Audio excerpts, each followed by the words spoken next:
আসসালামু আলাইকুম দর্শক, আমি একটি সংকট নিয়ে আলোচনায় এসেছি। সাম্প্রতিককালে একটি ভয়ঙ্কর ঘটনা বাংলাদেশে ঘটে চলেছে। সেটা হচ্ছে আওয়ামী লীগ সরকার ভারতের বন্ধু, এটা সবাই জানে, বা তারা সেইভাবে সেটা মনেও করে।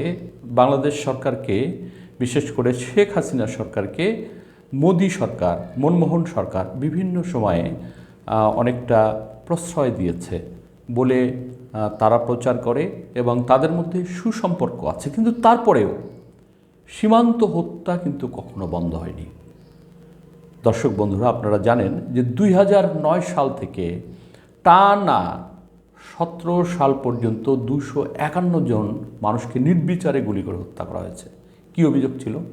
যে তারা এপার থেকে ওপার শাড়ি এনেছে, ভারতীয় পণ্য এনেছে, এপার থেকে ওপার বেড়াতে গেছে, কৃষকরা এখানে ধান চাষ করতে গেছে, বিভিন্নভাবে তাদের যেমন মনে হচ্ছে পাখির মতো তারা গুলি করে হত্যা করেছে। এবং তারপরেও 17 সালের পরে 18 সাল থেকে 2023 সাল পর্যন্ত প্রায় 200 মানুষকে হত্যা করা হয়েছে, 150 থেকে 250 মানুষকে পঙ্গু করা হয়েছে। এবং সেখানে ফলাফল কী এসেছে? যে না, তারা আমাদের সাথে ফ্ল্যাগ বৈঠক করেছে। এই ফ্ল্যাগ বৈঠকের মধ্যে দিয়েই তাদের সাথে সব কিছু সমাধান হয়ে গেল। আরও আশ্চর্যের বিষয়, 2023 সালে বাংলাদেশে বিএসএসএফের প্রধান এসেছিল একটা সম্মেলনে, কিন্তু এখান থেকে ফিরে গিয়েই এপ্রিল মাসে সে নির্বিচারে গুলি করে অনেক কয়জনকে হত্যা করেছে এবং মারমুখী ভূমিকা পালন করেছে। তো এমনি পরিস্থিতিতে আওয়ামী লীগের সাথে একটা সম্পর্ক আছে বলে আমাদের জানা ছিল বা তারা প্রচার করেছে, কিন্তু তারপরেও এরকম পরিস্থিতি। এরকম অবস্থায় গতকালকে আমাদের স্বরাষ্ট্র উপদেষ্টা একটি হাসপাতালে গিয়েছিল। সেই হাসপাতালে গিয়ে সে কিছু মন্তব্য করেছে, সেটা আপনাদেরকে একটু পড়ে শোনাই, অত্যন্ত গুরুত্বপূর্ণ। দেশের সীমান্ত ঢুকে মানুষ মারলেও পতাকা বৈঠকে বলা হতো সব ঠিক হয়ে গেছে। একথা উল্লেখ করে স্বরাষ্ট্র উপদেষ্টা ব্রিগেডিয়ার জেনারেল অবসরপ্রাপ্ত এম সাখাওয়াত হোসেন বলেছেন, সেই দিন শেষ হয়ে গেছে। বর্ডার গার্ড বাংলাদেশের উদ্দেশ্যে স্বরাষ্ট্র উপদেষ্টা বলেছেন, বিজেপির মতো একটি ফোর্সকে পিঠ দেখাতে বলেছে সীমান্তে আমাদের লোক মারে, বিজেপি পতাকা বৈঠক করতে বাধ্য হয়।